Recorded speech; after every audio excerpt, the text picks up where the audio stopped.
See, I have reacted to the statement made by the West Bengal Chief Minister, Mamata Banerjee, wherein she said that her Gotra is Chandelier. And she also proudly claims that she is a Hindu Brahman. And throughout this election campaign, she has been reciting Chandi Path, Durga Path. My reaction to her statement is that if she is saying that she belongs to an upper caste Brahman Hindu community and that too her Gotra is Chandelier, then where should Muslims and Dalits of West Bengal go?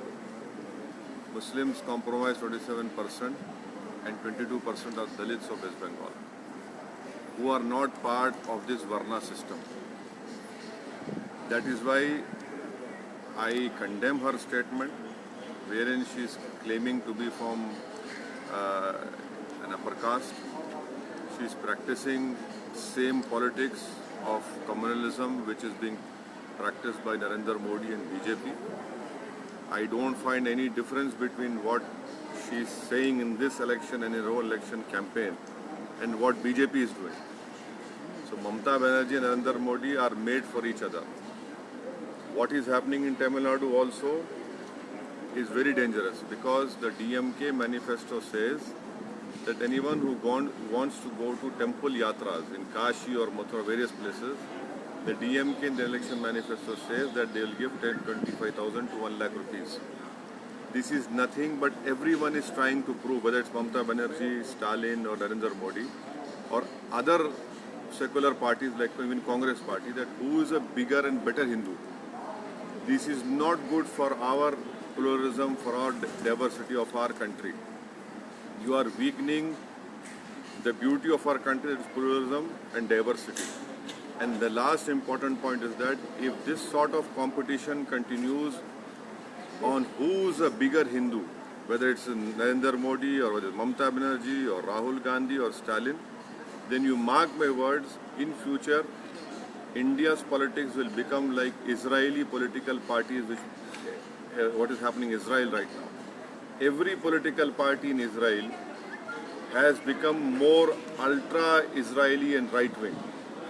That day is not far when what is happening in Israel will be reflected in India's politics.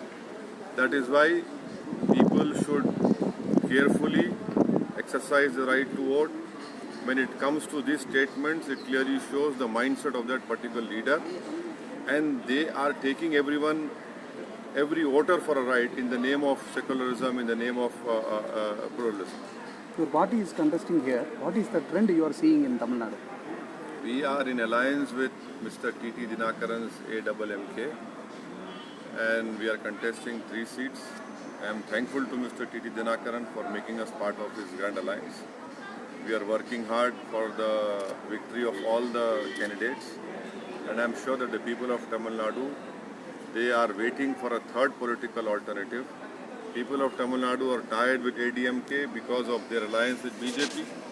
People of Tamil Nadu know that DMK is as opportunistic when they are in power, and that is why they require a third political formation. I am sure that in the leadership of Mr. T.T. Dinakaran, we will be successful, and I am sure that this time around the people of Tamil Nadu will bless us and vote for the AMK and other alliance partner candidates. The prediction says all the DMK will win the maximum seats in Tamil Nadu. Sir, no one knows, no one has knowledge of future. These are all predictions. The reality will be different, inshallah. Thank you. Thank you.